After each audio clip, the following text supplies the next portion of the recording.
into this what you feel are the solutions to be practical for those who are interested in, you know, simple ways of what they can do to protect themselves from this fallout that is now coming. Well, first of all, in the immediate term, you need to disengage from the financial system by removing your digital dollars and euros or whatever your currency is from your bank account and go into physical gold and silver. Yes. Because that really gives you two things. Number one, it's a great protection from the economic meltdown that's transpiring now. Yes. So you're actually putting your savings into something that's durable. And sort of it's an insurance from this collapse. The other thing is that you're actively disengaging from the meltdown itself. Yes. Not only in an economic sense, but also in a sort of consciousness sense. Because when you're removing your engagement from that system, you begin to create something new. And what we have to do is really, in the longer term, think about how we are conducting ourselves as human beings on this planet and what we're doing to this planet. That's very important, yes, what you're saying. And this is sort of, I mean, we've been talking about this for decades in sort of in environmental context, but it's not really about the environment per se, it's about a shift in how we conduct ourselves, really. Yes. And so it's a shift in awareness, as you said. Actually, the fact that we're aware of this, that we're actually sitting here discussing this is part of the change. Yeah, and people are waking up in a big way. I mean, the majority still believe that you know, paper money actually is exchangeable into gold and silver. There's some sort of gold and silver backing, but that was lost several decades ago. Yes. But people are waking up and understanding how money is created through the financial system and the fractional reserve banking system. So they're actually waking up consciously that money is basically worthless, and this is really the first step in changing the entire world. We have to see what is before we can create something new. Yes. Yes, that's important, and we cannot actually, in my opinion, create anything new, not only without having understood what you just said, but also, I think it's important, what I mean to say is that when we see what the problem is, by disengaging from the whole situation, we're able to build something new. Yeah. We can't complain about the problems that are out there and try to create something new on these existing problems. We have to first step out of the picture altogether. Yeah. And I feel that is where we have created a network with some friends, clients, friends mainly, who agree more or less with our line of thought, and each one for themselves is figuring out ways of how to begin a whole new existence, a new life, about knowing about, you know, how to heal yourself, how to feed yourself. It's very important that we know that we have to grow our own food, among other things. And as this awareness grows and as people begin to do that, we're actually then able to create a new economy as a small network, as small as this is in the beginning. And that's what we feel is the solution to begin with. Yeah. And also this has to be based on an individual level. Yes. People have to sort of take responsibility for their own transition. Yes. This is not some sort of collective do this, do that kind of thing, because this is really up to each and everyone to decide what to do about the next coming decades and what kind of new society we're going to live in. Yes. But the fact that the existing society with the financial bubble and everything, that is collapsing. That's just a fact. And we have to, we really have only two choices. Number one is just keep on living the way we're doing it,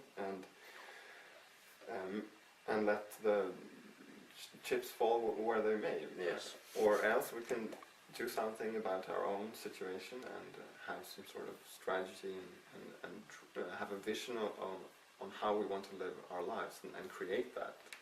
But it has to start with a decision in each. That's right. It's a decision everyone has to be able to take for themselves, and it's not something that we organize. By the way, we're against that. We're not telling people what to do. That would be wrong, right, to begin with. That is how we came into being into these problems, because other people were telling people what to do, and people were listening, etc. So that's this vicious cycle of not taking responsibility. So you're quite right, it begins really inside of each one of us. And that's a process that may take time for some. Some can decide this on the moment when they understand, and others have to work at this for quite a while. So now, how do you think, going into 2011 and 12, what do you feel in terms of trends, events, economy, or also weather, etc.? What do you feel is happening? Well, I think we will see another huge downturn in the financial system, starting probably this November 2010 and going into 2011.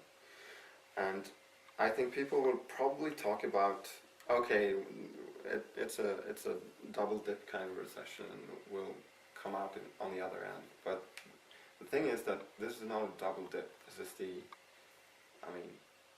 is a dying system that's really taking its last breath, and that breath may take several years. Yes. But this is actually the beginning of the end. So we will see gold prices going up in all currencies, but probably in different speeds in different currencies. But we'll probably see gold at $2,000 in 2011, if not more. Who knows? Yes, I agree. We will see that. What do you think about silver? We had this discussion before a year ago at a seminar. Do you feel that silver is going to go up much faster, higher than gold? How do you see this? Yeah, probably faster in terms of percentage. Yes. Because the gold and silver ratio is still pretty high. It's going lower. And that is to say that silver is catching up in terms of price relative to gold. Yes, it was at 67, I believe, the ratio. 66 or so is now down to 57. Yeah. And I think it's going to go down to 40. Others talk even of 20, maybe. That would mean that, say, if gold is at $1,600, which it will be in a few weeks, months, silver could be at 40. That would be a ratio of 40. But probably silver, I don't know, could go up to 80. What do you think? Yeah, I think that is really inevitable with the current policies of the Federal Reserve. The dollar is going down. Yes. And that means that we will see higher prices in gold and silver. That's all. That's clear. What do you feel about Kaleman, who is a colleague, time expert in that sense, and is a man from Sweden, from your country? He had written about October 28, 2011, just about 1 year from now.